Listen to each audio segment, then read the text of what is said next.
Agriculture maintenant, à l'heure où les éleveurs de volailles vident leurs exploitations à cause de la grippe aviaire, le congrès annuel de la FDSEA s'est tenu aujourd'hui à Agetmo avec notamment une table ronde exceptionnelle sur les conséquences de cet épizootie, quel avenir financier pour la filière et quel nouveau modèle d'exploitation à adopter ont été les deux principaux thèmes de discussion. Ludivine Tachon, Jean-Yves Potra.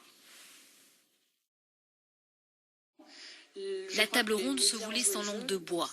Après le choc de l'arrêt progressif de la production de palmipèdes, il va falloir encaisser les nouvelles mesures biosanitaires en discussion. Une certitude, les méthodes d'élevage vont devoir évoluer vers un système par bande unique, en cloisonnant les différents âges des palmipèdes, une pratique que ne connaissent pas les éleveurs du Sud-Ouest.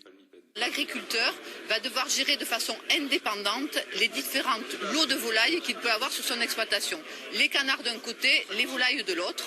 Et ces deux modes de production devront être gérés de façon autonome, chacun de leur côté. Cela correspond également à l'image et à l'attente que se font les consommateurs d'animaux qui vivent dans la nature, dans l'espace.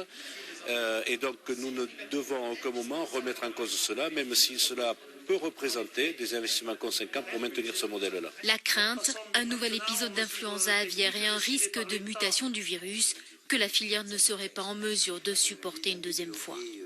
Les éleveurs seront donc contraints d'investir dans des sas sanitaires après les pertes importantes générées par la seule mesure de l'arrêt total de la production de canards.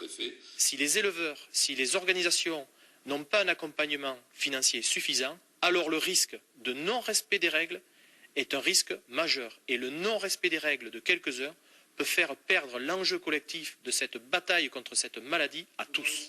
Pour l'heure, une première enveloppe sera débloquée la semaine prochaine. Elle couvrira 25% des pertes des seuls éleveurs touchés directement par le virus. Les représentants de la filière gras seront reçus mardi par le ministre de l'Agriculture. Et de son côté, le président de la FNSEA, Xavier Belin, était à Pau, en Béarn, pour le congrès départemental de la Fédération. S'il approuve la mesure de vide sanitaire instaurée par le ministère de l'Agriculture, il reconnaît que c'est un manque à gagner énorme pour la filière et qu'il faudra l'aider. On l'écoute. On estime que c'est une perte de l'ordre de 300 millions d'euros pour l'ensemble de la filière. C'est beaucoup d'argent, c'est vrai. C'est pour ça que nous faisons appel à la fois à Paris et à Bruxelles pour venir en aide justement à travers ce plan de soutien. C'est complètement indispensable.